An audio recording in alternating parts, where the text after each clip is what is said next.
லோகேஷ் கனகராஜ் இயக்கத்துல நடிகர் ரஜினிகாந்தோட 171வது படமா உருவாகி இருக்கிறது அப்படிங்கிறது தான் கூலி திரைப்படம். அந்த படத்தோட ஃபர்ஸ்ட் சிங்கிள் ட்ராக் அப்படிங்கிறது ரிலீஸ் ஆயிருக்கு. சிக்கிட்டு அப்படிங்கிற இந்த பாடலை அனிருத்தும் டி ராஜேந்தரும் சேர்ந்து பாடியிருக்காங்க. முதல்ல ரஜினிகாந்துக்கு ஒரு பாடல் பாடக்கூடிய நபரா டி ராஜேந்தர் இருக்கிறது இந்த படத்துல ஒரு கூடுதல் சிறப்பா இருக்கு. அது மட்டும் இல்லாம படம் வெளியாறதுக்கு முன்னாடியே அதை பத்தின நிறைய எதிர்பார்ப்புகள் அப்படிங்கிறது அதிக அளவுல இருக்கு. படம் அதிகாரப்பூர்வமா ஆகஸ்ட் 14ஆம் தேதி வெளியாகும் அப்படின்னு அறிவிச்சிருக்கிறாங்க. இந்த படத்தோட முதல் சிங்கிள் ட்ராக்குக்கான அந்த பாடலுக்கான கொரியோகிராஃபியை டான்ஸ் மாஸ்டர் சாண்டி பண்ணியிருக்கிறாரு. ஸோ அந்த அடிப்படையில் இந்த பாடல் மிகப்பெரிய ஒரு வரவேற்பை பெறும் அப்படிங்கிறது படக்குழுவினரோட மிக முக்கியமான ஒரு எதிர்பார்ப்பாகவும் நம்பிக்கையாகவும் இருக்கு. படம் ரிலீஸ் ஆகிறதுக்கு முன்னாடியே நிறைய விஷயங்களை கான்செப்ட் ட்ரெய்லர், அதே மாதிரி படத்தில் இருக்கக்கூடிய கேரக்டரோட அந்த நேமை ரிவீல் பண்ற மாதிரியான நிறைய விஷயங்களை தொடர்ந்து படக்குழு தீவிரமா வெளியிட்டுக்கிட்டே இருந்தாங்க. அந்த அடிப்படையில தான் கூலி படத்துல ரஜினிகாந்த் அவரோட கையில பேட்ஜ் போட்டிருப்பாரு. 1421 அப்படிங்கிற ஒரு பேட்ஜ் இருக்கும். அந்த பேட்ஜுக்கு பின்னாடி இருக்கக்கூடிய கதை அப்படிங்கிறது என்னங்கிறதும் ஒரு சுவாரஸ்யமான விஷயமா இருந்தது. முதல்ல இப்போ இந்த படத்தோட ஃபர்ஸ்ட் சிங்கிள் ட்ராக்குக்கு முன்னாடி படம் பத்தின சில விஷயங்களை படக்குழு வெளியிட்டு இருந்தாங்கல்ல, அதுல கேரக்டர் நேம் அப்படிங்கிறதும் ஒரு கவனம் ஈர்த்ததாக இருந்தது. மிக முக்கியமா ரஜினியோட கேரக்டர் நேம் அப்படிங்கிறது தேவா. அதே மாதிரி பேன் இந்தியா மூவியா இது உருவாகிறதுனால இதுல நிறைய முக்கியமான நட்சத்திரங்கள் நடிச்சிருந்தாங்க. நாகார்ஜுனா சைமன் அப்படிங்கிற ஒரு கதாபாத்திரத்திலையும், நடிகர் சத்யராஜ் ராஜசேகர் அப்படிங்கிற ஒரு கதாபாத்திரத்திலையும் நடிச்சிருந்தாரு.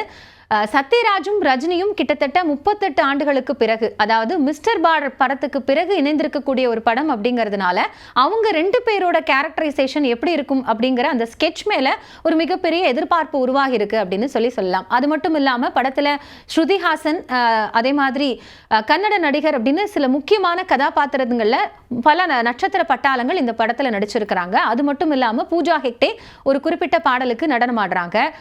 நடிகர் ஆமீர் கான் ஒரு கேமியோ ரோல்ல இந்த படத்துல தோன்ற இருக்கிறார். பொதுவாவே லோகேஷ் கனகராஜோட திரைப்படத்தோட முடிவுல இந்த கிளைமேக்ஸ்ல ஒரு கேமியோ ரோலோட கதாபாத்திரம் அப்படிங்கிறது வலுவா இருக்கும். அது இன்னொரு படத்துக்கான ஒரு லீட் கேரக்டரா கூட இருக்கும் அப்படிங்கிறத நம்ம கைதியிலையும் நிறைய படங்கள்லையும் பார்த்திருக்கோம்.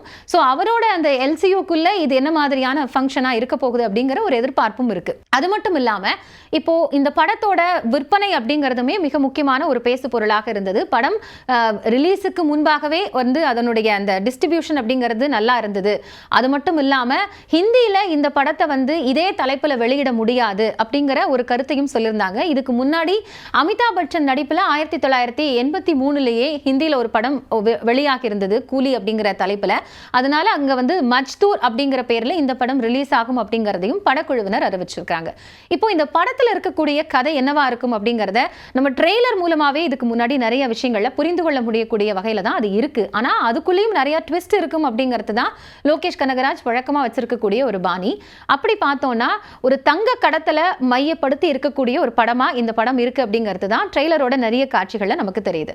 சரி, அந்த 1421 அப்படிங்கிறதுக்கு பின்னாடி இருக்கக்கூடிய கதை என்ன, ஏன் அந்த நம்பர் வந்தது அப்படின்னா, படத்துல நடிகர் ரஜினிகாந்தோட கேரக்டர் தேவா அப்படின்னு சொல்லியிருந்தோம். ஸோ அந்த தேவாங்கிற கேரக்டர்ல தான் அவர் நடிச்சிருக்கிறாரு. அது மட்டும் இல்லாம இந்த படம் முழுக்க ஒரு ஸ்மக்லிங் ரிலேட்டடான ஒரு கதையை மையப்படுத்தி இருக்கும், அதுவும் தங்க கடத்தல மையப்படுத்தி இருக்கும் அப்படிங்கிறதுனால அந்த எண்ணு அதை குறிக்கிறதா இருக்கு அப்படின்னு சொல்றாங்க. என்ன காரணம்னா 14 கேரட் அப்புறம் 21 கேரட், அதாவது 14 கேரட் அப்படிங்கிறது அமெரிக்கா, இந்தியா போன்ற நாடுகள் தங்கத்தை மதிப்பிடக்கூடியதுக்கு ஒரு அளவாக வச்சிருக்காங்க. 14 கேரக்டரா இருக்கு அப்படின்னா அதுல 58.3% தூய தங்கம் இருக்கும். அதன் பிறகு அதை உலோகத்தோட சேர்த்து தங்கமா மாற்றுவாங்க. அதுவே 21 கேரட் தங்கம் அப்படின்னா அதனுடைய தூய தங்கத்துல எப்படி இருக்கும்னா 87.3% இருக்கும். அதன் பிறகு அது உலோகம் சேர்த்து வேற பொருளா மாற்றப்படும். ஸோ இந்த அடிப்படையில தான் இந்த 14-21 அப்படிங்கிறது வைக்கப்பட்டிருக்கும். ஏன்னா தங்க கடத்தலுக்கும் இந்த படத்தினுடைய பிரதானமான கேரக்டரா இருக்கிற ரஜினிகாந்துக்கும் மிக நெருங்கிய தொடர்பு இருக்கு அப்படிங்கிறதுனால அந்த அடிப்படையில் இந்த கதாபாத்திரம் உருவாக்கப்பட்டிருக்கும். அதுதான் இந்த நம்பருக்கு பின்னாடி இருக்கக்கூடிய முக்கியமான காரணமா இருக்கும் அப்படின்னு சொல்லியிருந்தாங்க. சரி, நம்ம எல்லாருக்குமே இப்போ கூலி படத்துல ஒரு கூலியா ரஜினியோட அந்த தோற்றமும் அவரோட ஸ்டைலும் எப்பவும் போல அவர் ரசிகர்களுக்கு அந்த சொல்லக்கூடிய சில பாடி லாங்குவேஜ் மூலமா வெளிப்படுத்தக்கூடிய அந்த மெசேஜ் அப்படிங்கிறதும் இந்த படத்துலயும் இருக்கும் அப்படிங்கிற எதிர்பார்ப்பு இருக்கு. இருந்தாலும் என்னென்ன மாதிரியான கனெக்டிவிட்டியை லோகேஷ் கனகராஜ் இந்த படத்துக்குள்ள கொண்டு வந்திருப்பாரு, அவரோட ப்ரீவியஸ் மூவிலேருந்து எந்தெந்த பார்ட்டெல்லாம் நமக்கு இதுல கனெக்ட் ஆகிற மாதிரியோ அல்லது புதுசான சில விஷயங்களை ரிவீல் பண்ற மாதிரியோ இருக்கும் அப்படிங்கிற எதிர்பார்ப்பு இருக்கு.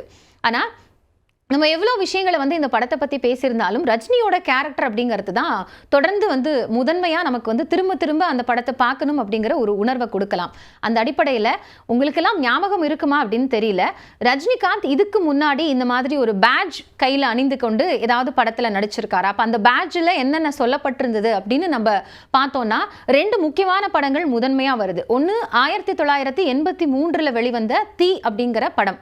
இது வந்து ஆர் கிருஷ்ணமூர்த்தி அப்படிங்கிற இந்த படத்தை இயக்கியிருந்தாரு. அது மட்டும் இல்லாம அந்த 70களோட இறுதி காலகட்டம் அப்படிங்கிறது ஹிந்தி சினிமாக்களோட தாக்கம் அதிகமாக தமிழ் சினிமால இருந்தது அப்படின்னு சொல்லப்படுது. அதாவது அங்க வெளிவந்த சில முக்கியமான படங்களை வந்து ரீமேக் பண்ணி எடுக்கக்கூடிய அந்த கலாச்சாரம் அப்படிங்கிறது அதிகரிக்க தொடங்கியது, அல்ல தலை தூக்க தொடங்கின ஒரு காலகட்டம்னு சொல்லலாம். அப்போ அந்த மாதிரியான ஒரு காலகட்டத்தில் தான் ரஜினிகாந்த் வந்து அந்த தீ அப்படிங்கிற படத்தில் நடிச்சிருப்பாரு.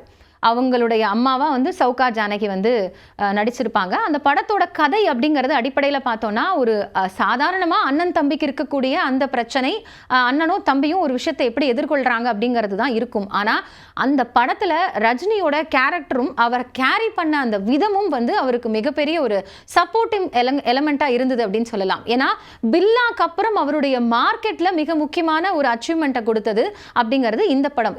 இந்த படத்துக்கு அப்புறம் அவருடைய கரியரில் ஒரு மிக முக்கியமான இடத்தை நோக்கி நகர்றதுக்கு, அவருடைய கேரக்டரைசேஷனை வந்து வெளிப்படுத்துறதுக்கான ஒரு படமா இருந்தது அப்படிங்கிறதையும் நிறைய விமர்சகர்கள் முன் வச்சிருந்தாங்க. அந்த அடிப்படையில் பார்த்தோம்னா அடிப்படையில் கூலி வேலை செய்யக்கூடிய ஒரு நபரா ரஜினி அந்த படத்துல நடிச்சிருப்பாரு. ஆனா கூடவே அவருடைய அந்த கடத்தல் தொழில் அப்படிங்கிறதும் இருக்கும். அதாவது கடத்தல் மூலமா சம்பாதிக்கிறதுங்கிறதையும் வச்சிருப்பாரு. அந்த அடிப்படையில் பார்க்கும்பொழுது அவருடைய பேட்ச்ல 786 அப்படிங்கிற ஒரு எண் குறிக்கப்பட்டிருக்கும். 786. இது வந்து 1983 வெளிவந்த தீ படத்துல ரஜினிகாந்த் அணிந்திருந்த அந்த பேட்ஜினுடைய மிக முக்கியமான விஷயம் அப்படின்னு நம்மளால வந்து ரீகால் பண்ண முடியும். அதே மாதிரி மிக முக்கியமா ரஜினியோட ஒரு சக்சஸான ஒரு கரியருக்கு மிக முக்கியமாக காரணம் இருந்த ஒரு படம் அப்படின்னா உழைப்பாளி படத்தை சொல்லலாம். உழைப்பாளி படத்தில் கூட ரஜினியோட அந்த கேரக்டர் வந்து ஆரம்பிக்கிறதுலேருந்து, அவருடைய அந்த இன்ட்ரடக்ஷன் ஆரம்பிக்கிறதுலேருந்து அவர் வந்து ஒரு குறிப்பிட்ட இடத்துக்கு அந்த கதை வந்து எங்கே நகர போகுதோ அதுக்கு முன்னாடி வரைக்கும் அவர் வந்து ஒரு அடிப்படையில் கூலி வேலை செய்யக்கூடிய ஒரு நபராக வந்து காட்டப்பட்டிருப்பார்.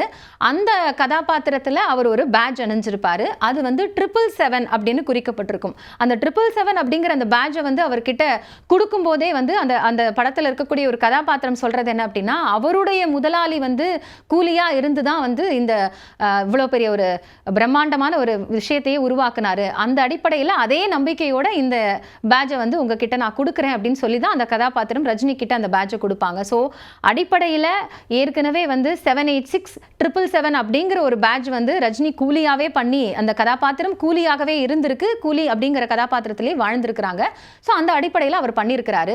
அதை மீண்டும் வந்து மீட்டுருவாக்கம் பண்ற மாதிரி இப்போ ரஜினியோட அந்த கூலி படத்தோட கேரக்டரை நம்ம பொருத்தி பார்க்கலாமா அப்படிங்கிற ஒரு கேள்வியும் எழுந்திருக்கு.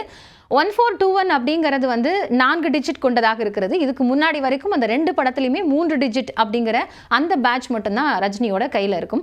ஸோ அந்த அடிப்படையில் பார்க்கும் பொழுது கூலி படத்தோட ஃபர்ஸ்ட் சிங்கிள் ட்ராக்கை தொடர்ந்து அடுத்தடுத்து படத்தோட முக்கியமான டீசர் வெளியாகும் போது படம் பற்றின இன்னும் சுவாரஸ்யமான கதை நகர்த்தலை ரசிகர்களுக்கு கொண்டு போய் சேர்க்கிறதுல ஒரு முக்கியமான விஷயமா அது இருக்கும் அப்படின்னு பார்க்கப்படுது. அது மட்டும் இல்லாமல் எப்படி ரஜினியோட கரியரில் இந்த படங்கள் தீ மற்றும் உழைப்பாளி அப்படிங்கிற படம் வந்து ஒரு முக்கியமான இடத்தை வந்து பெற்றிருந்ததோ அதே மாதிரி கூலியும் அவரோட கரியர்ல இது முக்கியமான ஒரு படமா மாறலாம். ஏன்னா 171வது படம் அப்படின்னு சொல்லும் பொழுது அவரோட மிக முக்கியமான சில விஷயங்கள்ல இந்த படமும் இருக்கும் அப்படின்னு சொல்லப்படுது. அது மட்டும் இல்லாம படத்துல இருக்கக்கூடிய கதாபாத்திரங்கள், அந்த கதாபாத்திரங்கள் கேரி பண்ணக்கூடிய விஷயங்கள், அது சொல்லக்கூடிய தகவல்கள், இதெல்லாம் பொறுத்து தான் அந்த படம் எந்த அளவிற்கு ரசிகர்கள் மத்தியில் வெற்றி அடையும் அப்படிங்கிறத சொல்ல முடியும். ஸோ அந்த அடிப்படையில் இவ்வளவு நட்சத்திர பட்டாளங்கள் இருக்கும்போது ஏற்கனவே வந்து இந்த கதாபாத்திரங்களை வடிவமைக்கிறதுல லோகேஷ் கனகராஜ் ரொம்ப சரியா பண்ணக்கூடியவர் அப்படிங்கிறதுனால இந்த படத்திலையும் அது மாதிரியான ஒரு கதாபாத்திர வடிவமைப்பு இருக்கும், அல்லது அந்த கதாபாத்திரம் வேறொரு படத்துக்கு லீடிங்கா இருக்கும் அப்படிங்கிறத நிச்சயம் நம்பலாம்.